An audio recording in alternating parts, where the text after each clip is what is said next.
Hi. So, am I wearing a purple dress just to show that I have other color dresses?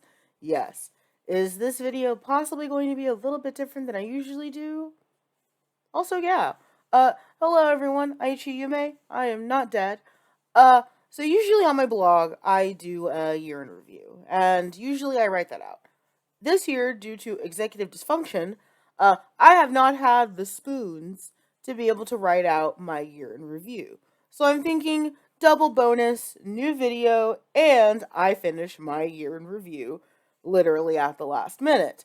So let's go over a slightly uncategorized, slightly chaotic year in review for yours truly. Uh, Miscellaneous trigger warnings, I guess. I don't know. Let's start off with the first part of this year. At the end of 2020, I got sick. I didn't really know what was wrong with me, mostly just because I was being stubborn. I knew it wasn't COVID, or honestly, at that point, I didn't know that it wasn't COVID. I just knew that I was sick.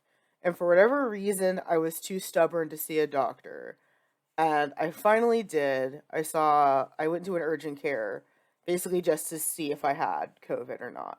I tested negative for COVID, but my blood pressure was sky high. We're talking like 200 over 100 something. Like, I don't even remember the exact numbers. I just remember the doctor looking at me like, "How are you alive?"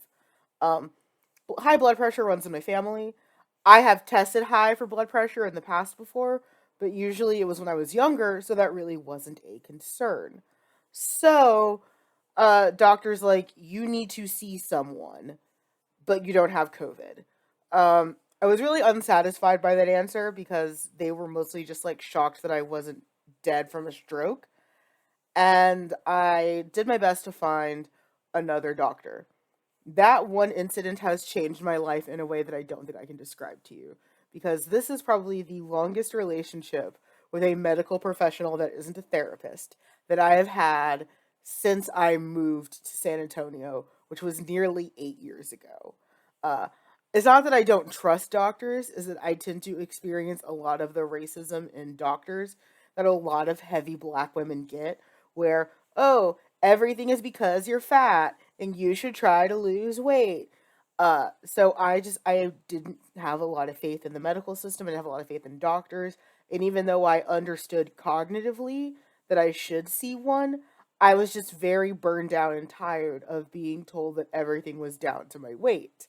So I did some Googling. I found a black doctor who is amazing and got me in, said, "Hey, your blood pressure is probably high because you can't breathe, and that tends to happen when you can't breathe." She was one of the first doctors to listen to me and to listen to my symptoms rather than seeing me as a heavier black woman. Got me on medication for my blood pressure, told me that I had pneumonia, and that really kicked off a lot of things. Because what I'm also not talking about is the fact that pretty much for about 2 to 3 months, tail end of 2020 and getting into 2021, I was just bedridden. I couldn't move, I couldn't do anything. Walking from my bed to my bathroom like took a break, and I don't live in a large apartment. I live in a one bedroom.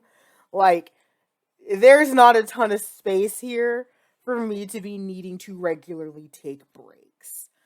I was not in a good place. And, it's hyperbolic to say that this doctor saved my life, but in a lot of ways she did. So that was really the first half of the year. And I think that that's important to talk about is that I've been on a continual health journey uh, that has had definitely its ups and its downs. As you can tell, I'm probably a little bit bigger than you last saw me. Uh, to be fair. There is still a whole pandemic going on, so most people are probably a little bit bigger than the last time you saw them. But I am working on that. Uh, we need to talk about the other part of this year, and that was something. So a lot of the things that happened in this year feel like they started in 2020 and then just got worse, much like the pandemic itself.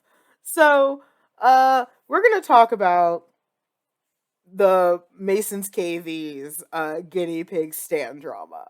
I'm hoping for the last time in my life, but it is so important to talk about because 2021 kicked this off in a way that I did not think was still possible. This post is like 2 years old, I want to say, and for whatever reason, the drama kicked back off. Now, if you go visit that post, you will notice that the comments are turned off. They will remain that way until I get petty again. I'm just going to be realistic with you. I've had a lot of people tell me how to be mature and how to run my blog and how to run my life. And right now, they have won.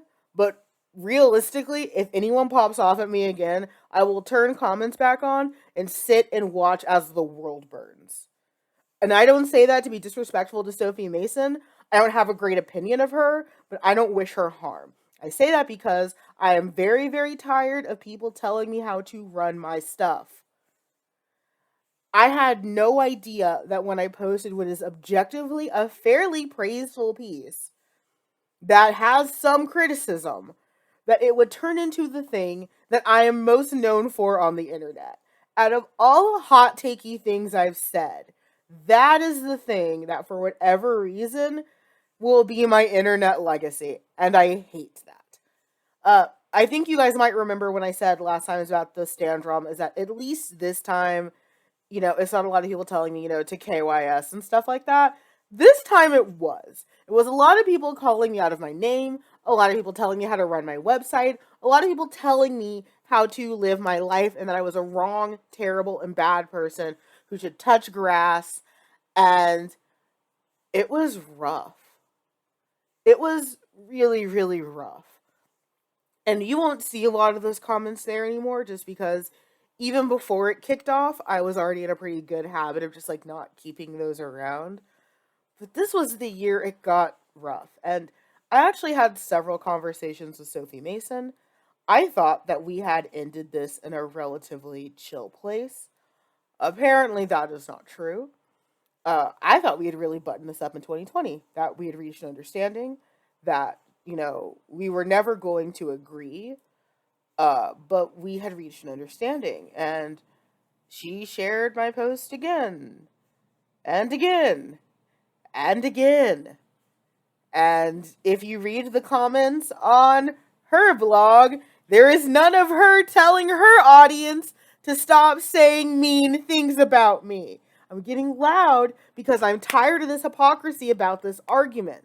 I kept getting told that I was creating a negative and hostile place for people to bash on Mason's KVs and Sophie, but I guarantee you, if you go to her website and you look where she posted my blog, she is not doing any of the same policing. She is not telling her friends and her followers and her stands that keep giving her money for her entirely too many guinea pigs to stop being mean to a neurodivergent POC writer. So this year it kicked off. Frankly, I would like to never talk about this again, but I know that that's just not going to be the case for me. I am no longer afforded that luxury. I'm going to point over to an excellent video by Lindsay Ellis and ContraPoints, respectively, about canceling and mask off, where there is a discussion about how, them as white, relatively wealthy, and influential people, they can weather canceling.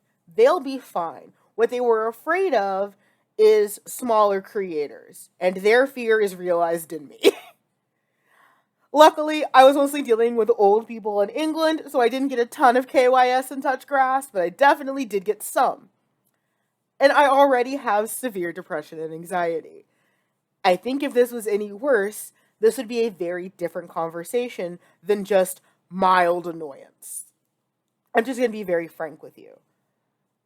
I'm blessed that I've been in a decent mental health place for a while. Shout outs to Effexor and Wellbutrin.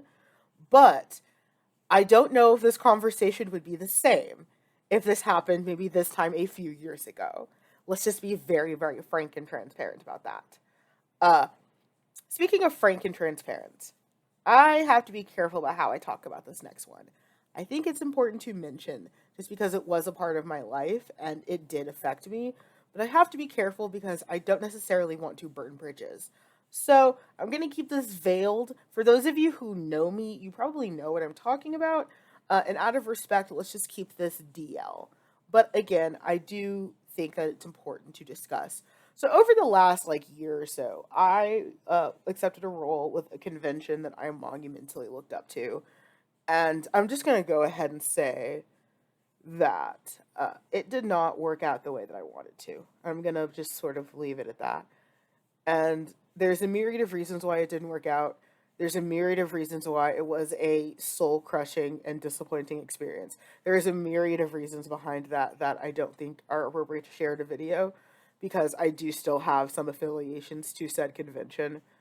But the theme that I wanted to touch on for the sake of this video was no one ever likes to see how the sausage is made. That's sort of a quote that I found that I kept saying about that experience. And I hallmark on it because that was an important lesson for me to learn. Um, I love being at convention. I don't love being in convention, if that makes sense.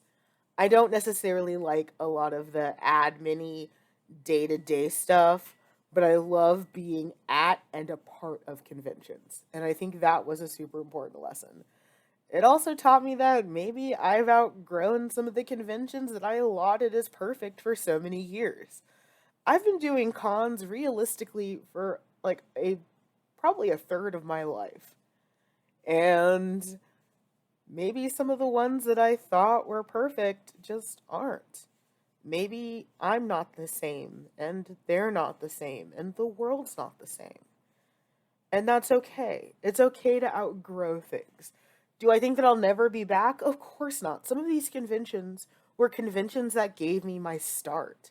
But that intense ennui of you can never truly go home again is something that I've been struggling with a lot this year, which I think ties us neatly into the last few months.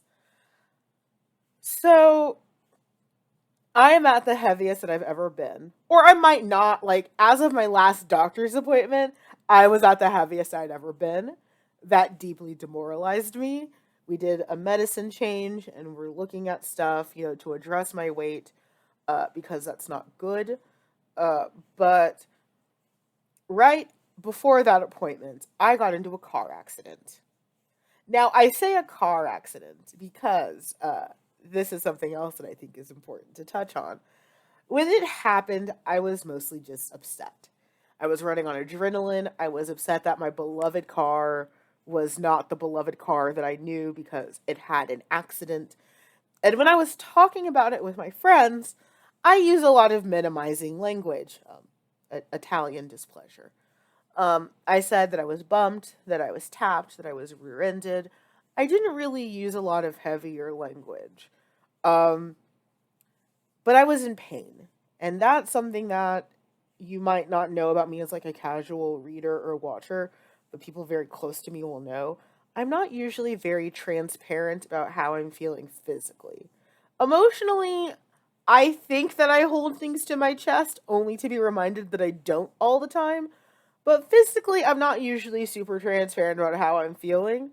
I'll try to persevere regardless, even if it is at massive physical and emotional distress to me. That's probably because of the trauma and the fact that society still has not decided that it's okay with prioritizing black women's feelings with white women's feelings. Let's just be real. And it was when I was out with my best friend Carlos. We actually just left Spider Man No Way From Home. Comment below if you want a reaction to that video, to that movie, because I do have some thoughts. I do have some thoughts about Spider Man. So let me know in the comments below if you want me to do a video on that. That I was telling him, like, my back hurt, my back hurt, my back hurt. And I was like, you probably haven't actually seen my damage. Like, I haven't shown you what happened to my car. And he's like, no. And I showed him a photo. And he's like, "Oh, I thought you were just being melodramatic and overly dramatic, saying that you were in pain, you were in pain, you were in pain." It's like, you got hit. And to people's credit, he was not the first person to say that.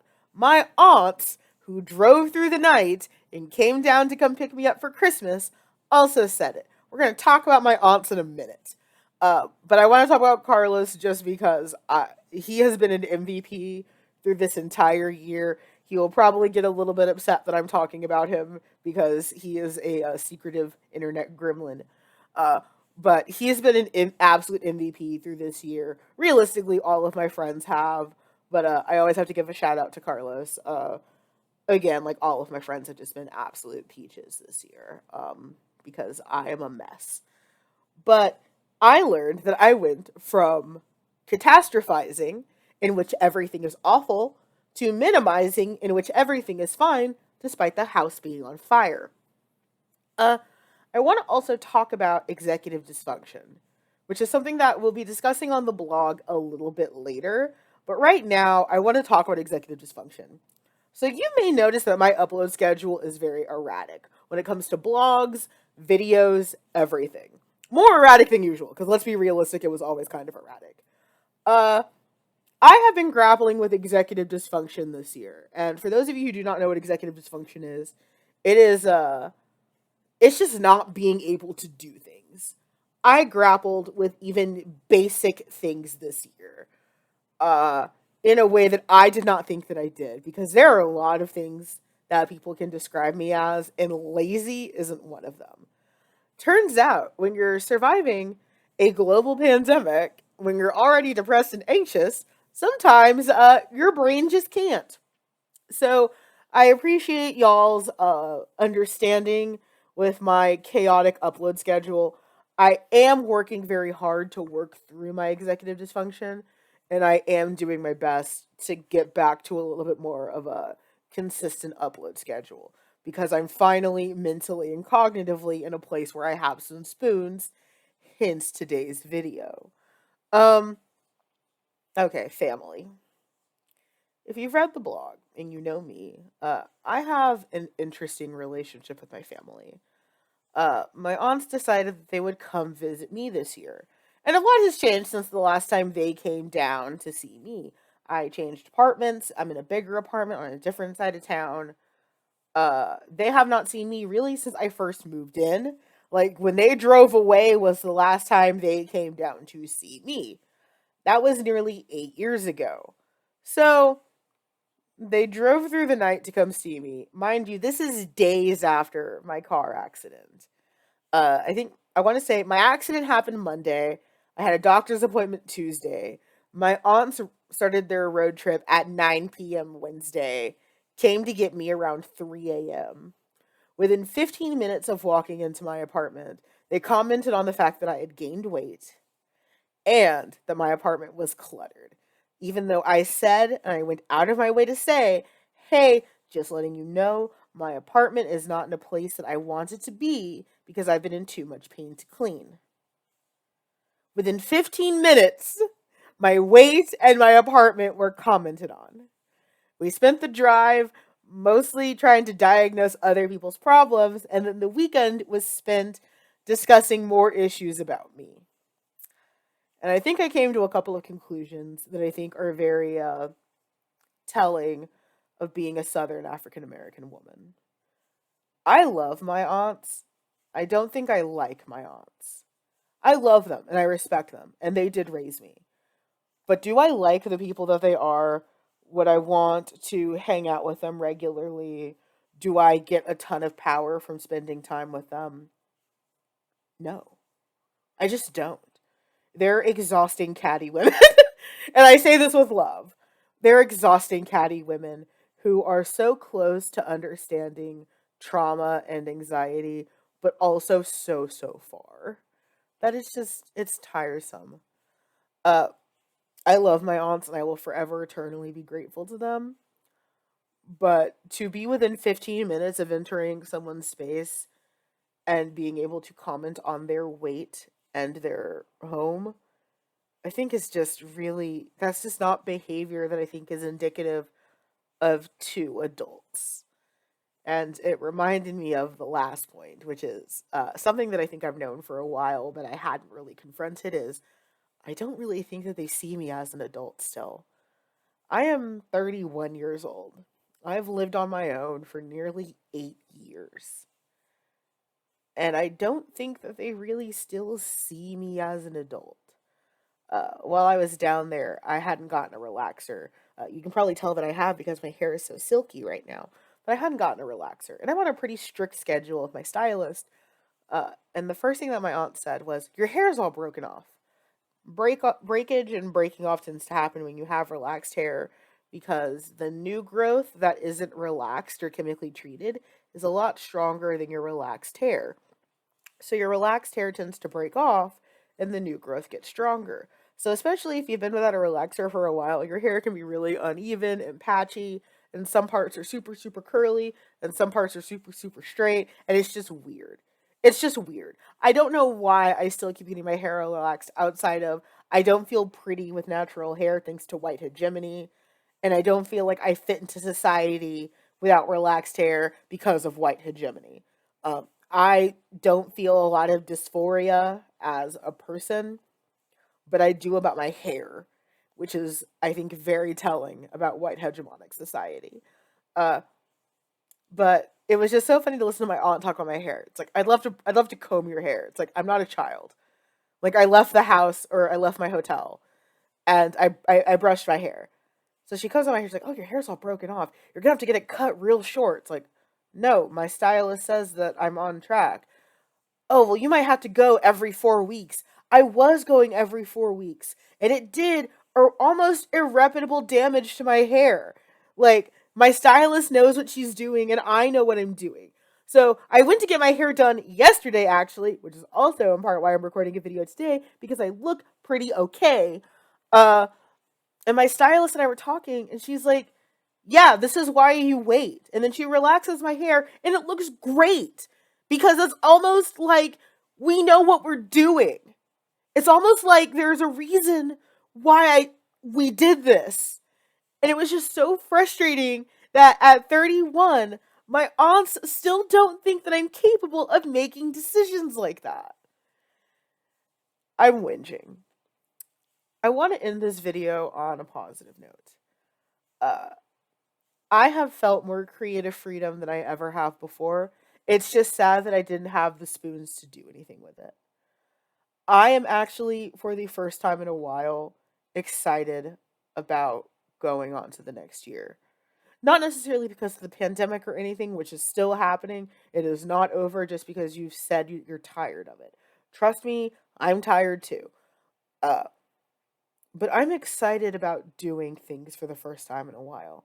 I'm excited to go back to making videos and to keep creating and to keep doing things and to keep just going. The last 2 years have been exhausting. I've been reading a lot of posts about grieving the time lost, and I think that's sort of a part of the malaise and sadness I've been feeling in this year. Is just being cognitively aware that this was just such a monumental waste of life and time. That if we were only not selfish and decided to make good decisions, that we wouldn't be here.